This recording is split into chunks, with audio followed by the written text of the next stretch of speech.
channel saya. Hari-hari ini mengangkat tema Satu Tuhan Banyak Agama dalam perspektif Pancasila, secara khusus ketuhanan yang Maha Esa. Demikian juga ketika saya membuat blog Satu Tuhan Banyak Agama dalam blog pinsar.institute.id.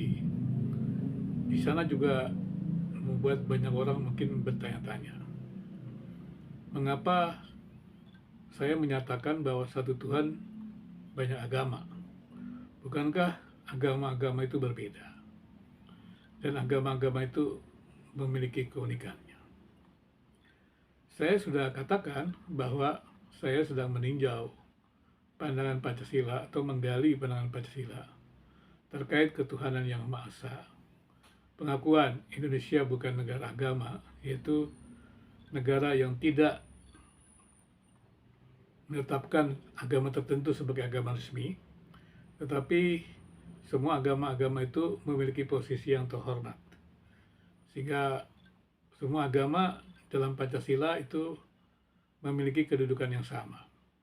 Maka dengan demikian sebenarnya dapat disimpulkan bahwa Pancasila dengan sila ketuhanan yang Maha Esa itu menjelaskan bahwa manusia Indonesia percaya bahwa ada Tuhan, ada yang ilahi, ada yang maha kuasa, dan kemudian dikatakan juga bahwa masing-masing yang menginterpretasikan yang maha kuasa, yang ilahi itu berbeda, yaitu agama atau kepercayaan yang berbeda. Maka Pancasila sebenarnya menyimpulkan secara jelas bahwa Pancasila mengakui adanya satu Tuhan yang diakui bersama, dan kemudian adanya banyak agama, dan itu sebenarnya wajar saja. Mengapa wajar saja? Karena interpretasi terhadap yang tak terbatas, Tuhan yang Maha Kuasa, tentu saja akan sangat terbatas. Dan saya masih ingat sebuah perumpamaan tentang bagaimana raja menyuruh para pegawainya yang buta gitu, atau orang-orang buta itu menjelaskan tentang bagian tubuh gajah yang dipegangnya. Kemudian seorang mengatakan, oh, gajah itu karena dia pegang ekornya, ya dia seperti ekor kuda karena memiliki ekor, seperti kuda begitu. Kemudian sebagian lagi gajah itu, oh, seperti tiang karena dia pegang kakinya yang besar. Kemudian satu lagi pegang badannya, oh, gajah itu seperti tembok yang kuat. Dan kemudian sebagian lagi memegang belalainya, oh, gajah itu seperti ya belalai yang dia pegang itu, atau belalainya saja. Dia pikir gajah itu ya belalai yang dia pegang, karena dia hanya mendapat bagian memegang belalai tersebut.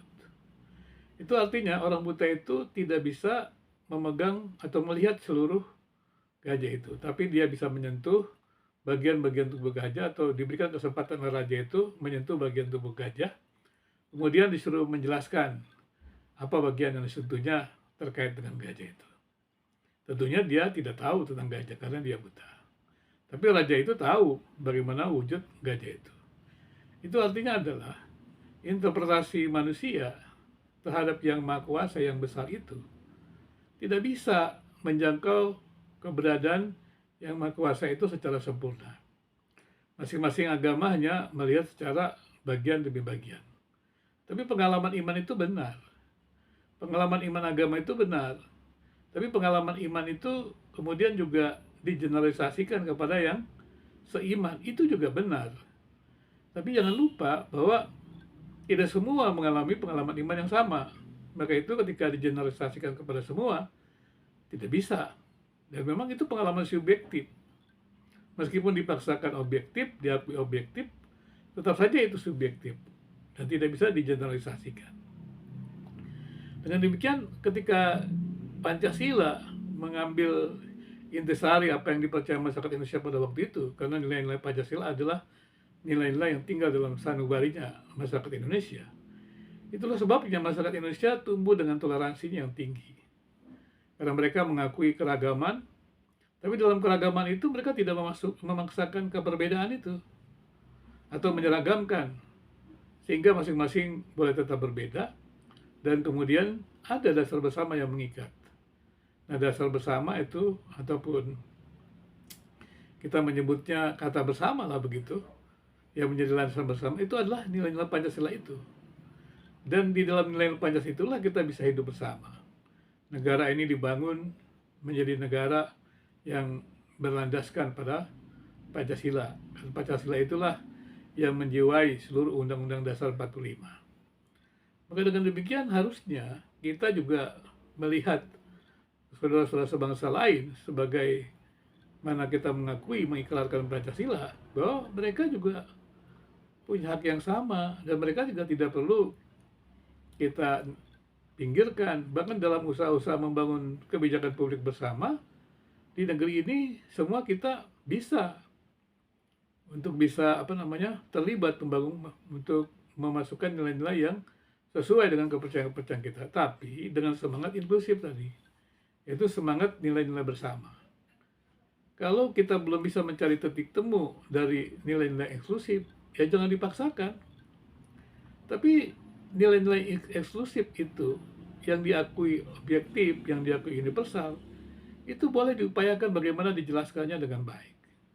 Tapi sekali lagi, jangan sampai kemudian meminggirkan nilai-nilai inklusif. Saya percaya bahwa Yang Maha Kuasa itu bisa menjelaskan dirinya dengan berbagai macam cara.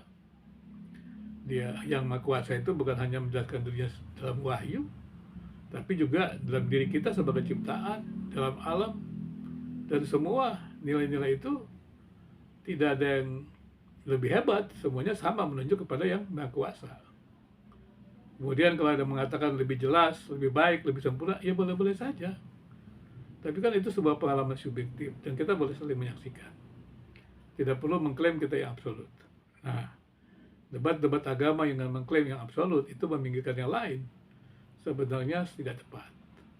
Di Pancasila ini atau di negara ini kita diwadahi untuk bisa berdialog, untuk bisa saling belajar, dan tidak perlu menghakimi. Karena penghakiman tentang agama yang benar itu bukan dari kita, bukan hak kita. Yang bisa menghakimi mana yang benar itu hanya Tuhan sendiri.